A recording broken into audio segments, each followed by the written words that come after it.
ਵਾਹਿਗੁਰੂ ਜੀ ਕਾ ਖਾਲਸਾ ਵਾਹਿਗੁਰੂ ਜੀ ਕੀ ਫਤਿਹ। TV84 ਦੇ ਸਾਰੇ ਦਰਸ਼ਕ ਤੇ ਸਰੋਤੇ ਜਿਹੜੇ ਸਾਡੇ ਨਾਲ ਇਸ ਵਕਤ ਨਾਰਥ ਅਮਰੀਕਾ ਦੇ ਵਿੱਚੋਂ ਜੁੜੇ ਹੋਏ ਆ ਜਾਂ ਫਿਰ ਸੋਸ਼ਲ ਮੀਡੀਆ ਦੇ ਰਾਹੀਂ ਦੁਨੀਆ ਭਰ ਦੇ ਵਿੱਚ ਸਾਨੂੰ ਦੇਖ ਰਹੇ ਆ, ਉਹਨਾਂ ਸਾਰਿਆਂ ਦਾ ਮੈਂ ਅਮਰਵੀਰ ਸਿੰਘ ਅੱਜ ਇਸ ਪ੍ਰੋਗਰਾਮ ਦੇ ਵਿੱਚ ਤਹਿ ਦਿਲੋਂ ਸਵਾਗਤ ਕਰਦਾ। ਵਿਊਅਰਸ, ਅੱਜ ਜਿਵੇਂ ਦਾ ਮਾਹੌਲ ਭਾਰਤ ਦੇ ਵਿੱਚ ਬਣਿਆ ਹੋਇਆ, ਖਾਸ ਤੌਰ ਤੇ ਚੋਣਾਂ ਨੂੰ ਮੁੱਖ ਰੱਖਦਿਆਂ ਹੋਇਆਂ, ਜਿਵੇਂ ਪਾਕਿਸਤਾਨ ਨਾਲ ਆਪੋਜੀਸ਼ਨ ਦੀ ਇੱਕ ਟੈਂਸ਼ਨ ਦੀ ਜਿਹੜੀ ਇਹ ਲਾਈਨ ਚੱਲ ਰਹੀ ਹੈ, ਇਹਦੇ ਵਿੱਚੋਂ ਹੁਣ ਕਿਤੇ ਨਾ ਕਿਤੇ ਆਪੋਜੀਸ਼ਨ ਵੱਲੋਂ ਵੀ ਜਿਹੜੀ ਭਾਰਤ ਦੇ ਵਿੱਚ ਸਿਆਸੀ ਆਪੋਜੀਸ਼ਨ ਹੈਗੀ ਹੈ ਕੇਂਦਰ ਦੇ ਵਿੱਚ ਮੋਦੀ ਸਰਕਾਰ ਦੀ, ਉਹਨਾਂ ਵੱਲੋਂ ਵੀ ਹੁਣ ਸਵਾਲ ਚੁੱਕਣੇ ਸ਼ੁਰੂ ਕਰ ਦਿੱਤੇ ਗਏ ਆ ਕਿ ਕੀ ਜਿਹੜਾ ਇਹ ਸਾਰਾ ਪੁਲਵਾਮਾ ਹਮਲੇ ਤੋਂ ਬਾਅਦ ਪਾਕਿਸਤਾਨ ਦੇ ਖਿਲਾਫ ਬਲੇਮ ਗੇਮ ਕੀਤੀ ਗਈ, ਇੱਕ ਪ੍ਰੋਪੇਗੈਂਡਾ ਕੀਤਾ ਗਿਆ ਜਾਂ ਜਿਹੜਾ ਇਹ ਵਾਰ ਹਿਸਟੀਰੀਆ ਕ੍ਰੀਏਟ ਕੀਤਾ ਗਿਆ, ਜੰਗ ਦੇ ਹਾਲਾਤ ਜਿਹੜੇ ਨੇ ਉਹ ਬਣਾਏ ਗਏ ਨੇ, ਉਹਦੇ ਪਿੱਛੇ ਕਾਰਨ ਕੀ ਹੈ? ਕਾਰਨ ਇੱਕ ਜਿਹੜਾ ਸਭ ਤੋਂ ਵੱਡਾ ਆਪੋਜੀਸ਼ਨ ਵੱਲੋਂ ਵੀ ਹੁਣ ਕਹਿਣਾ ਸ਼ੁਰੂ ਕਰ ਦਿੱਤਾ ਗਿਆ ਹੈ ਕਿ ਉਹ ਇਹ ਹੈ ਕਿ ਚੋਣਾਂ ਦੇ ਵਿੱਚ ਹੋਰ ਕੋਈ ਮੁੱਦਾ ਭਾਰਤ ਦੀ ਮੋਦੀ ਸਰਕਾਰ ਕੋਲ ਇਸ ਵਕਤ ਨਹੀਂ ਹੈ। ਇਸ ਦੇ ਲਈ ਜਿਹੜਾ ਇਹ ਵਾਰ ਹਿਸਟੀਰੀਆ ਹੈ ਉਹ ਕ੍ਰੀਏਟ ਕੀਤਾ ਗਿਆ ਤਾਂ ਕਿ ਦੇਸ਼ ਭਗਤੀ ਦੇ ਨਾਂ ਥੱਲੇ ਜਦੋਂ ਅਸੀਂ ਦੇਖਦੇ ਹਾਂ ਤੇ ਜਿਹੜੀ ਵੋਟ ਬੈਂਕ ਹੈਗਾ ਆਪਣਾ, ਉਹਨੂੰ ਕੰਸੋਲੀਡੇਟ ਕੀਤਾ ਜਾ ਸਕੇ।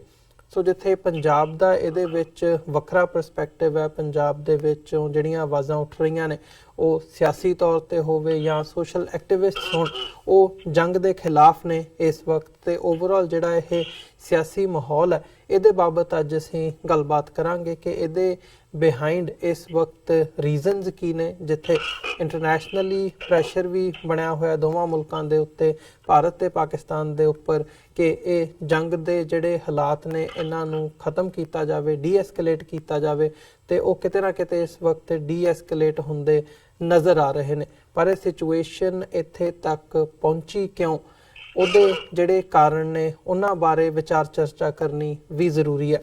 ਸੋ ਅੱਜ ਅਸੀਂ ਇਸ ਬਾਬਤ ਗੱਲਬਾਤ ਕਰਾਂਗੇ ਤੇ ਆਉਣ ਵਾਲੇ ਸਮੇਂ ਦੇ ਵਿੱਚ ਕੀ ਸੰਭਾਵਨਾਵਾਂ ਨੇ ਕਿ ਚੋਣਾਂ ਨੂੰ ਮੁੱਖ ਰੱਖਦਿਆਂ ਹੋਇਆਂ ਹੋਰ ਕੀ ਹੋ ਸਕਦਾ ਹੈ ਜਾਂ ਹੋਰ ਕੀ ਐਕਸਪੈਕਟ ਕੀਤਾ ਜਾ ਸਕਦਾ ਹੈ।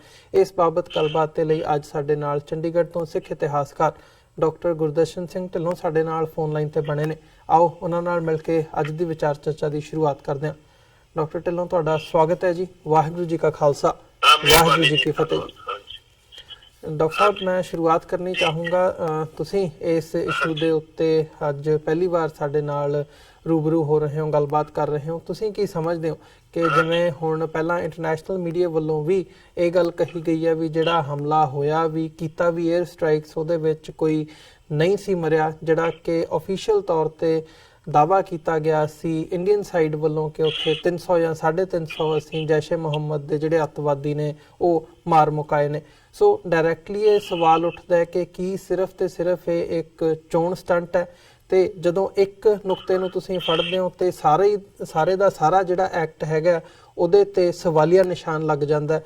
ਤੁਸੀਂ ਕਿਵੇਂ ਦੇਖਦੇ ਹੋ ਇਹ ਸਾਰੇ ਪਾਰਟ ਨੂੰ, ਜਾਂ ਜਿਵੇਂ ਇਹਦੇ ਤੇ ਪੋਲਿਟਿਕਸ ਕੀਤੀ ਜਾ ਰਹੀ ਹੈ ਉਹਨੂੰ?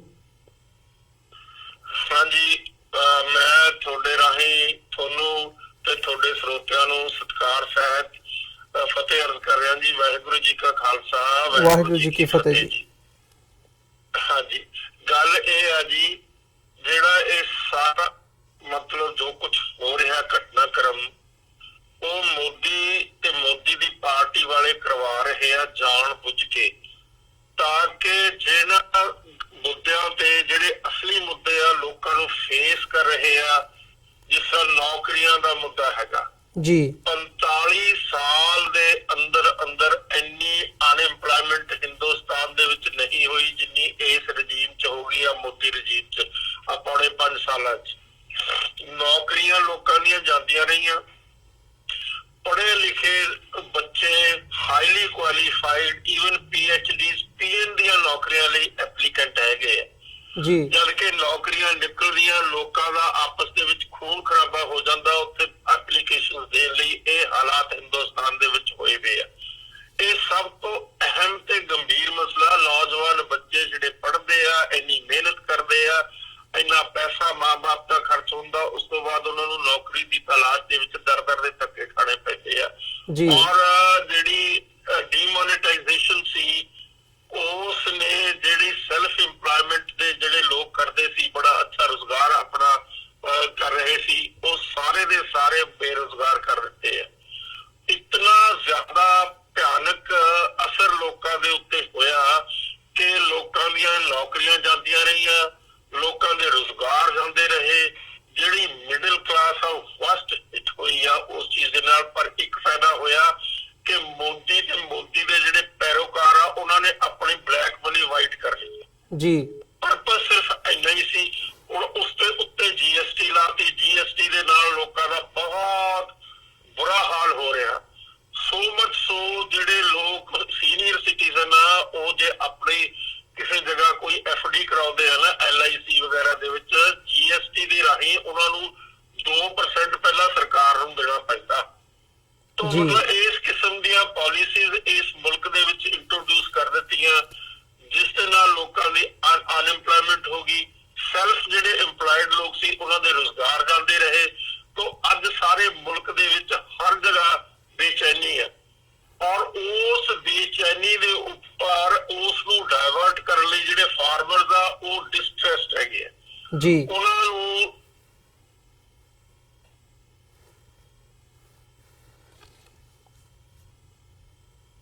ਹੈਲੋ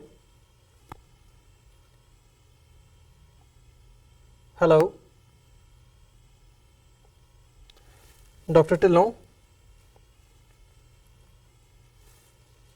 ਹੈਲੋ ਵਿਊਅਰਸ, ਮੈਨੂੰ ਲੱਗਦਾ ਸਾਡੀ ਜਿਹੜੀ ਕਨੈਕਸ਼ਨ ਹੈ ਉਹਦੇ ਵਿੱਚ ਕੋਈ ਦਿੱਕਤ ਹੈ। ਅਸੀਂ ਇੱਕ ਛੋਟੇ ਜਿਹੇ ਬ੍ਰੇਕ ਤੋਂ ਬਾਅਦ ਦੁਬਾਰਾ ਇਹ ਗੱਲਬਾਤ ਰਿਜ਼ਿਊਮ ਕਰਦੇ ਹਾਂ। ਮਿਲਦੇ ਹਾਂ ਇੱਕ ਛੋਟੇ ਜਿਹੇ ਬ੍ਰੇਕ ਤੋਂ ਬਾਅਦ।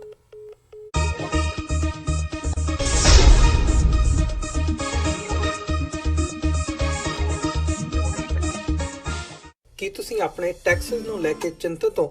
ਤੁਸੀਂ ਆਪਣੀ ਕਮਾਈ ਲਈ ਮਿਹਨਤ ਕਰਦੇ ਹੋ, ਭਾਵੇਂ ਤੁਸੀਂ ਨੌਕਰੀ ਵਿੱਚ ਹੋਵੋ ਜਾਂ ਆਪਣਾ ਬਿਜ਼ਨਸ ਚਲਾਉਂਦੇ ਹੋ। ਜਦੋਂ ਟੈਕਸ ਭਰਨ ਦਾ ਸਮਾਂ ਆਉਂਦਾ ਹੈ ਤਾਂ ਤੁਹਾਨੂੰ ਇੱਕ ਭਰੋਸੇਯੋਗ ਟੈਕਸ ਅਕਾਊਂਟੈਂਟ ਦੀ ਲੋੜ ਹੈ, ਜੋ ਟੈਕਸ ਬੈਲੈਂਸ ਦਾ ਤੁਹਾਡੇ ਪੱਖ ਵਿੱਚ ਜਾਣਾ ਯਕੀਨੀ ਬਣਾਵੇ। ਸਿਆਟਲ ਦੀ ਜਾਣੀ ਪਛਾਣੀ company accurate accountants and taxes ਤੁਹਾਡੀ ਸੇਵਾ ਵਿੱਚ ਹਾਜ਼ਰ ਹੈ। ਅਸੀਂ ਹਰ ਤਰ੍ਹਾਂ ਦੇ ਟੈਕਸ ਭਰਨ ਵਿੱਚ ਤੁਹਾਡੀ ਮਦਦ ਕਰਾਂਗੇ। ਟੈਕਸ ਸੰਬੰਧੀ ਕਿਸੇ ਵੀ ਤਰ੍ਹਾਂ ਦੇ ਸਵਾਲ ਲਈ ਅੱਜ ਹੀ ਸਾਡੇ ਤੱਕ ਪਹੁੰਚ ਕਰੋ। Accurate accountants and Texas.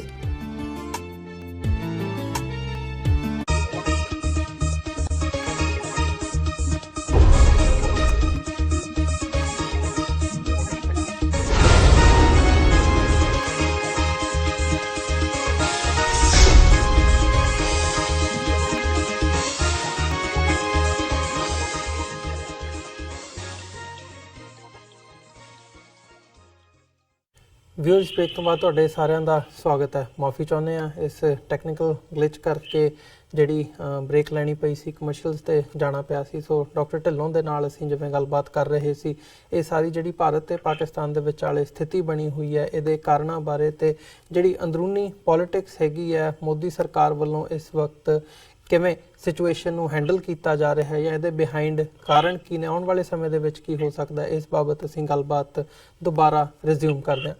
ਹਾਂਜੀ ਡਾਕਟਰ ਸਾਹਿਬ, ਡਾਕਟਰ ਢਿੱਲੋਂ, ਤੁਸੀਂ ਆਪਣੀ ਗੱਲ ਰਿਜ਼ਿਊਮ ਕਰ ਸਕਦੇ ਹੋ।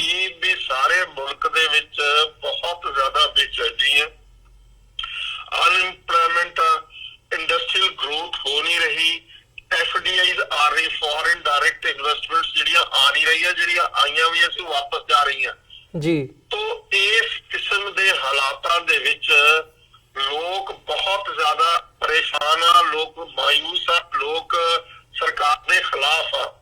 ਲੇਕਿਨ ਉਸ ਸਾਰੀ ਚੀਜ਼ ਨੂੰ ਢਕਣ ਦੇ ਲਈ ਇਸ ਕਿਸਮ ਦੇ ਮੁੱਦੇ ਬਣਾਏ ਜਾ ਰਹੇ ਆ, ਉਠਾਏ ਜਾ ਰਹੇ ਆ, ਤਾਂ ਕਿ ਲੋਕਾਂ ਦੀ ਜਿਹੜੀ ਅਟੈਂਸ਼ਨ ਆ ਅੰਦਰੂਨੀ ਮਸਲਿਆਂ ਤੋਂ ਆਪਣੀਆਂ ਮਤਲਬ ਜਿਹੜੀਆਂ ਸਮੱਸਿਆਵਾਂ ਸਰਕਾਰ ਹੱਲ ਕਰ ਸਕਦੀ ਸੀ। ਕਿਸਾਨ ਬਹੁਤ ਬੇਚੈਨ ਜੀ, ਔਰ ਇਸੇ ਤਰੀਕੇ ਨਾਲ ਜਿਹੜੇ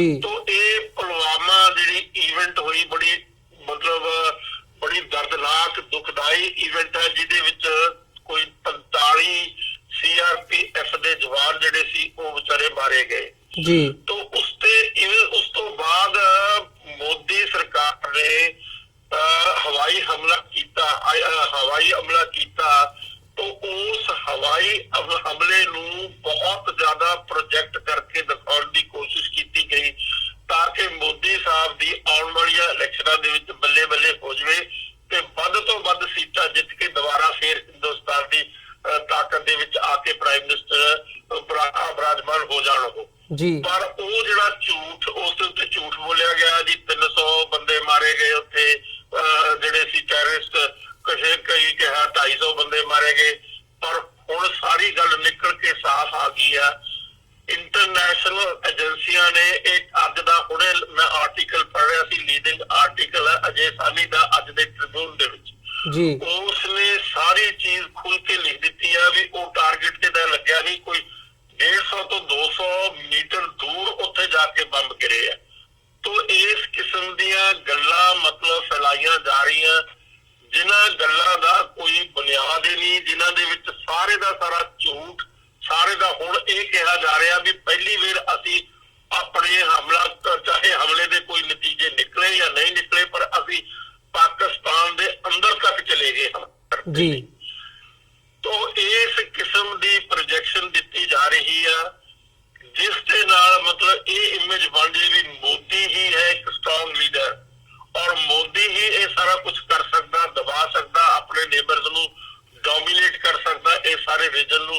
तो ये सारी दी सारी जिहड़ी समस्या है ये इलेक्शनां दे नाल रिलेटेड है जी। जबकि हर पहलू तो हर पक्ष तो जिहड़ी मोदी सरकार आ टोटल फेल हुई है हर जी। पक्ष तो और उस चीज नू कवर अप करन दे लई उस नू लुकाउण दे लई इस किस्म दीयां कार्रवाइयां कीतियां जा रही ताकि लोगों का ध्यान उन्हां चीज़ों तो हटा के इधर डाइवर्ट करके मोदी की जिहड़ी वोट बैंक है उसनू कंसोलीडेट करके दोबारा इलेक्शन जीती जा सके। मुद्दा सिर्फ इतना ही है जी। पर पंजाब दा हर जिहड़ा पक्षी आदमी है वो बेचैन है इस करके जे इस इंडो पाकिस्तान वार हुंदी है सब तो वध नुकसान पंजाब ते कश्मीर नूं होएगा क्योंकि साडा सीधे तौर ते बॉर्डर उत्ते लगदा और साडे बॉर्डर ते उत्ते बहुत आबादी है जिवें राजस्थान दा बॉर्डर भी लगदा पर राजस्थान दे बॉर्डर दे नाल उत्ते आबादी नहीं इस किस्म दी जिस किस्म दी साडे बॉर्डर दे नाल आबादी है। इसे किस्म दी समस्या गुजरात दा भी बॉर्डर लगदा रण कच्छ दा पर उत्थे कोई आबादी नहीं वो सारा रेगिस्तान है। तो सब तो ज्यादा भयानक नुकसान जे किसी भी सूबे नूं होएगा किसी भी लोकां नूं होएगा तो सिख कम्यूनिटी नूं होएगा पंजाब दे लोकां नूं होएगा। तो साडी तड़पना ये है ਅਸੀਂ हर पहलू तो कोशिश कर रहे हैं भी ये वार आ जिहड़ी ये खत्म हो जाए पीस हो जाए ट्रेड चले आपस दे विच अंडरस्टैंडिंग होवे और जो भी समस्यावां दोनों मुल्कां दी नैगोशिएटिंग टेबल ते बैठ के उन्हां दा हल कढिया जा सके। तो यही कोशिश है पंजाब के लोगों की। ऐसे हुण करतारपुर कॉरीडोर का मसला भी है साडी सारी सिख जगत की यह ख्वाहिश है ये साडी अरदास है गुरु अगे कि वो कॉरीडोर हो जाए ताकि उत्थे करतारपुर गुरुद्वारा साहब के दर्शन दीदार असीं कर सकीए जिसकी असीं दिन रात अरदास करते हैं। तो ये सिचुएशन है जी। ਡਾਕਟਰ ਢਿੱਲੋਂ ਜਿਵੇਂ ਇਹ ਸਾਰੇ ਮਾਮਲੇ ਦੇ ਵਿੱਚ ਜਿਹੜਾ ਰਾਫੇਲ ਡੀਲ ਦਾ ਮੁੱਦਾ ਹੈਗਾ ਉਹ ਵੀ ਇਸ ਵਕਤ ਗਰਮਾਇਆ ਹੋਇਆ ਕਿਉਂਕਿ ਇਹਨਾਂ ਹਮਲਿਆਂ ਦੇ ਵਿੱਚ ਜਿਹੜੀਆਂ ਸਟ੍ਰਾਈਕਸ ਕੀਤੀਆਂ ਗਈਆਂ ਨੇ ਉਹਦੇ 'ਚ ਦਾਅਵੇ ਕੀਤੇ ਗਏ ਨੇ ਵੀ ਜਿਹੜੀ ਟੈਕਨੋਲੋਜੀ ਅਸੀਂ ਇਜ਼ਰਾਈਲ ਤੋਂ ਲਈ ਹੈ ਉਹਨਾਂ ਦੀ ਵਰਤੋਂ ਕੀਤੀ ਗਈ ਹੈ but at the same time ਜਿਹੜੀ ਜਾਂਚ ਹੈਗੀ ਹੈ ਸੁਪਰੀਮ ਕੋਰਟ ਦੇ ਵਿੱਚ ਜਿਹੜਾ ਕੇਸ ਚੱਲ ਰਿਹਾ ਉੱਥੇ ਸਰਕਾਰ ਜਾ ਕੇ ਕਹਿੰਦੀ ਹੈ ਕਿ ਜਿਹੜੇ ਡਾਕੂਮੈਂਟਸ ਸੀ ਰਾਫੇਲ ਡੀਲ ਦੇ ਉਹੀ ਸਾਡੇ ਮੰਤਰਾਲੇ ਦੇ ਵਿੱਚੋਂ ਚੋਰੀ ਹੋ ਗਏ ਨੇ। ਸੋ ਇਹ ਸਾਰਾ ਮਾਮਲਾ ਕੀ ਹੈ ਕਿ ਇਹਦੀ ਵੀ ਵਰਤੋਂ ਇਸ ਹਿਸਾਬ ਨਾਲ ਕੀਤੀ ਜਾ ਰਹੀ ਹੈ ਕਿ ਰਾਫੇਲ ਦੇ ਵਿੱਚੋਂ ਜਿਹੜਾ ਸਾਨੂੰ ਫਾਇਦਾ ਹੋ ਰਿਹਾ ਉਹਦਾ ਵੀ ਅਸੀਂ ਇਸਤੇਮਾਲ ਇਸ ਸਾਰੇ ਪ੍ਰੋਪੇਗੈਂਡੇ ਦੇ ਵਿੱਚ ਕਰ ਸਕੀਏ। ਦੇਖੋ ਉਸ ਚੀਜ਼ ਨੂੰ ਆਪਣੀ ਚੋਰੀ ਛੁਪਾਉਣ ਦੇ ਲਈ ਜਿਸ ਦੇ ਵਿੱਚ ਕਿ ਬਹੁਤ ਵੱਡਾ ਸਕੈਮ ਹੋਇਆ ਬਹੁਤ ਵੱਡਾ ਘੁਟਾਲਾ ਹੋਇਆ ਜਿਸ ਦੇ ਵਿੱਚ ਬਿਲੀਅਨਸ ਆਫ ਡਾਲਰ ਦੀ ਹੇਰਾਫੇਰੀ ਕੀਤੀ ਗਈ ਆ ਮੋਦੀ ਸਾਹਿਬ ਦੇ ਦਫ਼ਤਰ ਚੋਂ ਪ੍ਰਾਈਮ ਮਿਨਿਸਟਰ ਆਫਿਸ ਤੋਂ 2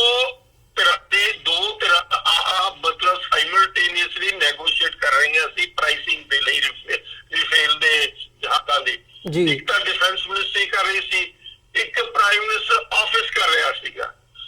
ਤੋਂ ਮਤਲਬ ਬੜੀ ਤਰਾਸਦੀ ਵਾਲੀ ਗੱਲ ਆ, ਇੱਕ ਮੁਲਕ ਨੇ government to government, state to state ਇੱਕ ਨੈਗੋਸੀਏਸ਼ਨ ਚੱਲ ਰਹੀ ਹੈ ਜਹਾਜ਼ ਖਰੀਦਣ ਲਈ, ਤਾਂ ਇੱਕ ਸਟੇਟ ਦੇ ਦੋ ਵੱਡੇ ਜਿਹੜੇ ਤੁਰੇ ਆ ਡਿਫੈਂਸ ਮਿਨਿਸਟਰੀ ਤੋਂ ਉਸ ਦੇ ਨਾਲ ਹੀ ਪ੍ਰਾਈਮ ਮਿਨਿਸਟਰ ਆਫਿਸ, ਦੋਨੇ ਸਾਈਮਲਟੇਨੀਅਸਲੀ ਗੱਲ ਕਰ ਰਹੇ ਆ ਇੱਕ ਦੂਜੇ ਨੂੰ ਕੌਨਫੀਡੈਂਸ ਲਏ ਬਗੈਰ। ਕਿੰਨੀ ਅਜੀਬੋ ਗਰੀਬ ਕਹਾਣੀ ਆ ਜਿਹੜੀ ਦੁਨੀਆ ਦੇ ਇਤਿਹਾਸ ਦੇ ਵਿੱਚ ਪਹਿਲਾਂ ਹੋਈ ਨਹੀਂ।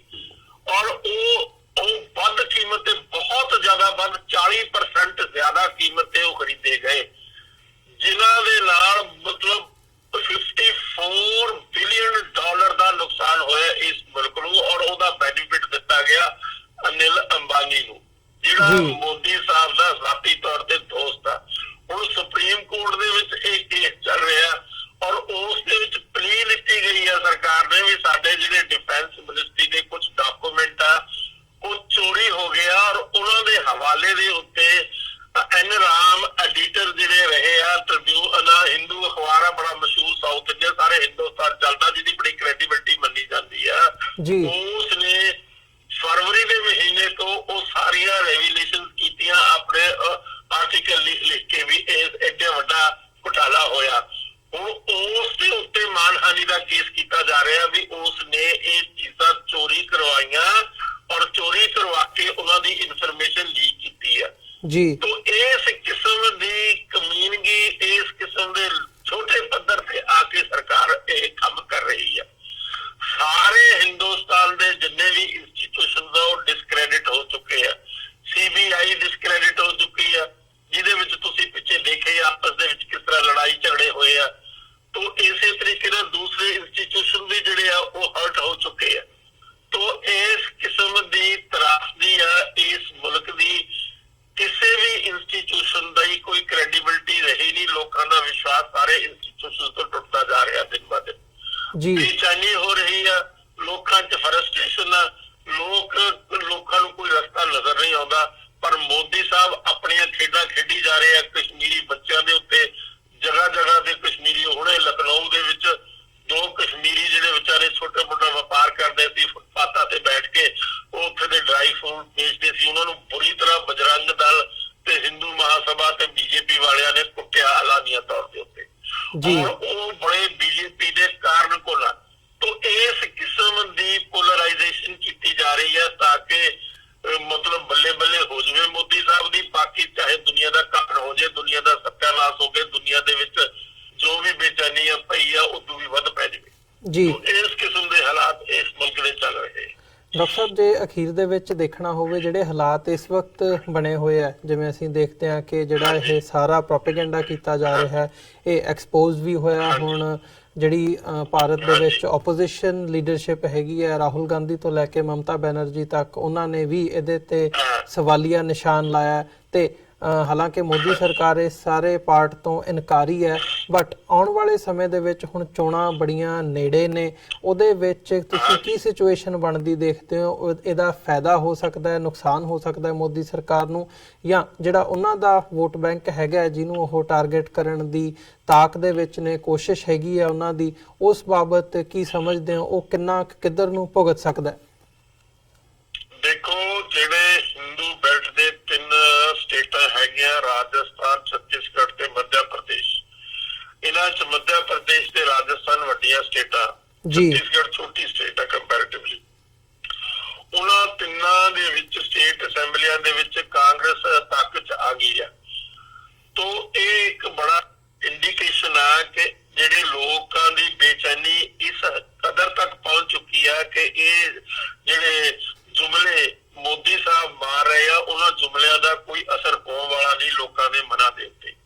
ਲੋਕ ਮੋਦੀ ਨਾਲੋਂ ਬਹੁਤ ਜ਼ਿਆਦਾ ਟੁੱਟ ਚੁੱਕੇ ਆ, BJP ਤੋਂ ਪਰੇਸ਼ਾਨ ਆ। BJP ਦਾ ਹੁਣ ਪਿੱਛੇ ਕੱਲ ਪਰਸੋਂ ਦੀ ਉਹ ਗੱਲ ਆ, ਇੱਕ ਮੈਂਬਰ ਪਾਰਲੀਮੈਂਟ ਨੇ ਇੱਕ ਅਸੈਂਬਲੀ ਦੇ ਮੈਂਬਰ ਨੂੰ ਡਿਸਟ੍ਰਿਕਟ ਮੈਜਿਸਟ੍ਰੇਟ ਔਰ SSP ਦੀ ਪ੍ਰੈਜ਼ੈਂਸ ਦੇ ਵਿੱਚ ਜੁੱਤੀਆਂ ਮਾਰ ਕੇ ਕੁੱਟਿਆ।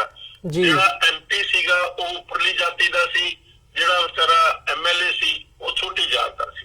ਤੋਂ ਦੋਨੇ ਮਤਲਬ ਇੱਕੋ ਪਾਰਟੀ ਦੇ ਮੈਂਬਰ ਸ਼ਰੇਆਮ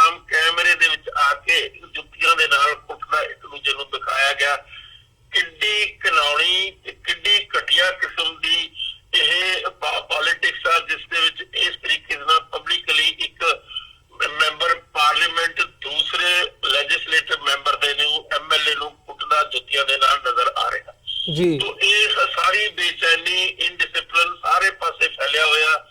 ਲੋਕਾਂ ਨੂੰ ਇਨਸਿਕਿਉਰਿਟੀ ਦੀ ਫੀਲਿੰਗ ਆ ਫਰਮ ਐਵਰੀ ਆਸਪੈਕਟ, ਚਾਹੇ ਇਕਨੋਮਿਕ ਐਸਪੈਕਟ ਤੋਂ ਲੈ ਲਓ, ਚਾਹੇ ਫਾਰਮਰ ਦੀ ਸਿਚੁਏਸ਼ਨ ਲੈ ਲਓ, ਚਾਹੇ ਤੁਸੀਂ ਅਨਐਮਪਲੋਇਮੈਂਟ ਦੀ ਸਿਚੁਏਸ਼ਨ ਲੈ ਲਓ, ਇਕਨੋਮੀ ਦੀ ਸਿਚੁਏਸ਼ਨ ਲੈ ਲਓ, ਵਪਾਰ ਦੀ ਸਿਚੁਏਸ਼ਨ ਲੈ ਲਓ, ਇੰਡਸਟਰੀ ਦੀ ਸਿਚੁਏਸ਼ਨ ਲੈ ਲਓ। ਚਾਰੇ ਪਾਸੇ ਲੋਕਾਂ ਨੂੰ ਬੇਚੈਨੀ ਨਜ਼ਰ ਆ ਰਹੀ ਹੈ ਔਰ ਉਸ ਦੇ ਵਿੱਚੋਂ ਕੋਈ ਫਿਊਚਰ ਨਜ਼ਰ ਆ ਨਹੀਂ ਰਿਹਾ। ਇਹਨਾਂ ਹਾਲਾਤਾਂ ਦੇ ਵਿੱਚ ਮੇਰੀ ਆਪਣਾ ਅੰਦਾਜ਼ਾ ਕਿ ਮੋਦੀ ਸਾਹਿਬ ਨੂੰ ਜਿੱਤਣਾ ਨੈਕਸਟ ਟੂ ਇੰਪੋਸੀਬਲ ਜੀ। ਤੇ ਇਸ ਸਿਚੁਏਸ਼ਨ ਦੇ ਵਿੱਚੋਂ ਜਿਵੇਂ ਗੱਲ ਕੀਤੀ ਜਾ ਰਹੀ ਹੈ ਕਿ ਹਰ ਹਰਬਾ ਵਰਤਿਆ ਜਾ ਰਿਹਾ ਹੈ ਮੋਦੀ ਸਰਕਾਰ ਵੱਲੋਂ ਕਿ ਵਾਪਸ ਪਾਵਰ ਦੇ ਵਿੱਚ ਆਇਆ ਜਾਵੇ, ਕਿ ਪੁਲਵਾਮਾ ਹਮਲਾ ਜਾਂ ਜਿਹੜਾ ਇਹ ਵਾਰ ਹਿਸਟੀਰੀਆ ਕ੍ਰੀਏਟ ਕੀਤਾ ਜਾ ਰਿਹਾ ਹੈ, ਹਮਲਾ ਇੱਕ ਸਟ੍ਰਾਈਕ ਕੀਤੇ ਵੀ ਗਏ ਆ, ਕੁਝ ਹੋਰ ਵੀ ਇਦਾਂ ਦਾ ਕੀਤਾ ਜਾ ਸਕਦਾ ਹੈ ਪੋਲਰਾਈਜੇਸ਼ਨ ਦੇ ਨਾਂ ਥੱਲੇ ਹਿੰਦੂ ਵੋਟ ਬੈਂਕ ਨੂੰ ਕੰਸੋਲੀਡੇਟ ਕਰਨ ਦੇ ਲਈ ਆਉਣ ਵਾਲੇ ਸਮੇਂ ਦੇ ਵਿੱਚ?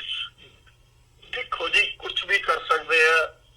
ਮੋਦੀ ਸਾਹਿਬ ਜੁਮਲਿਆਂ ਦੇ ਬਹੁਤ ਮਾਹਰ ਆ ਔਰ ਇਸ ਕਿਸਮ ਦੀਆਂ ਕਨਸਪੀਰੇਸੀਜ਼ ਉਹ ਕਰਦੇ ਆ ਰਹੇ ਆ, ਤਾਂ ਉਹਨਾਂ ਦੇ ਕੋਲੋਂ ਕੋਈ ਵੀ ਚੀਜ਼ ਪੋਸੀਬਲ ਹੋ ਸਕਦੀ ਹੈ।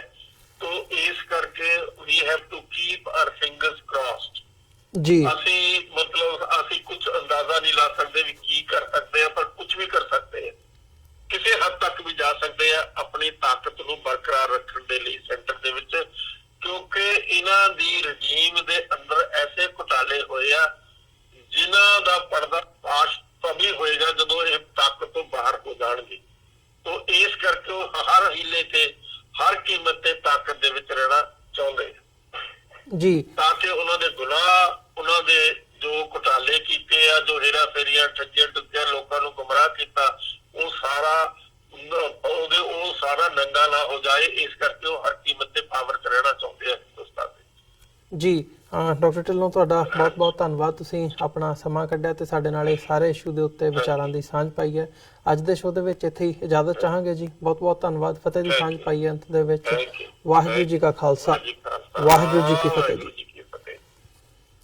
ਵਿਊਅਰਸ, ਉਮੀਦ ਕਰਦੇ ਹਾਂ ਕਿ ਅੱਜ ਦੀ ਇਹ ਸਾਡੀ ਸਾਰੀ ਗੱਲਬਾਤ ਤੁਹਾਨੂੰ ਜ਼ਰੂਰ ਪਸੰਦ ਆਈ ਹੋਵੇਗੀ। ਡਾਕਟਰ ਗੁਰਦਰਸ਼ਨ ਸਿੰਘ ਢਿੱਲੋਂ ਜਿਹੜੇ ਕਿ ਸਿੱਖ ਇਤਿਹਾਸਕਾਰ ਨੇ, ਹਿਸਟੋਰੀਅਨ ਨੇ, ਉਹਨਾਂ ਦਾ ਇੱਕ ਆਪਣਾ ਪਰਸਪੈਕਟਿਵ ਹੈ ਪੰਜਾਬ ਪੱਖੀ, ਕਿਵੇਂ ਉਹ ਦੇਖਦੇ ਨੇ।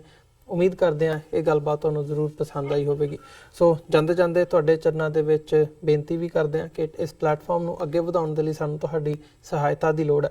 TV84 ਨੂੰ ਡੋਨੇਟ ਕਰਨ ਦੇ ਲਈ ਤੁਸੀਂ ਸਾਡੀ ਵੈਬਸਾਈਟ www.tv84.tv ਤੇ ਜਾ ਕੇ ਸਾਨੂੰ ਡੋਨੇਟ ਕਰ ਸਕਦੇ ਹੋ ਤੇ ਮੰਥਲੀ ਡੋਨੇਸ਼ਨਸ ਦੇ ਲਈ ਪਲੇਜ ਵੀ ਕਰ ਸਕਦੇ ਹੋ। ਜੇ ਚੈੱਕ ਰਾਹੀਂ ਡੋਨੇਸ਼ਨਸ ਭੇਜਣੀਆਂ ਚਾਹੁੰਦੇ ਹੋ ਤਾਂ TV84 ਦੇ ਨਾਂ ਦਾ ਚੈੱਕ ਬਣਾ ਕੇ ਤੁਸੀਂ ਸਾਨੂੰ ਸਾਡੇ ਐਡਰੈਸ ਤੇ ਮੇਲ ਕਰ ਸਕਦੇ ਹੋ। 3601 37th ਐਵੇਨਿਊ, ਲੌਂਗ ਆਈਲੈਂਡ ਸਿਟੀ, ਨਿਊਯਾਰਕ 11101। ਵੈਬਸਾਈਟ ਇੱਕ ਵਾਰ ਫਿਰ ਦੱਸ ਦਿਆਂ, www.tv84.tv। ਇਸੇ ਦੇ ਨਾਲ ਵਿਊਅਰਸ, ਅਸੀਂ ਅੱਜ ਦੇ ਪ੍ਰੋਗਰਾਮ ਦੇ ਵਿੱਚ ਤੁਹਾਡੇ ਕੋਲੋਂ ਇੱਥੇ ਹੀ ਇਜਾਜ਼ਤ ਚਾਹਾਂਗੇ। ਦੁਬਾਰਾ ਫਿਰ ਕੱਲ੍ਹ ਨੂੰ ਤੁਹਾਡੇ ਨਾਲ ਮੁਲਾਕਾਤ ਹੋਵੇਗੀ। ਤਦ ਤੱਕ ਲਈ ਇਜਾਜ਼ਤ ਦਿਓ ਜੀ। ਵਾਹਿਗੁਰੂ ਜੀ ਕਾ ਖਾਲਸਾ, ਵਾਹਿਗੁਰੂ ਜੀ ਕੀ ਫਤਿਹ।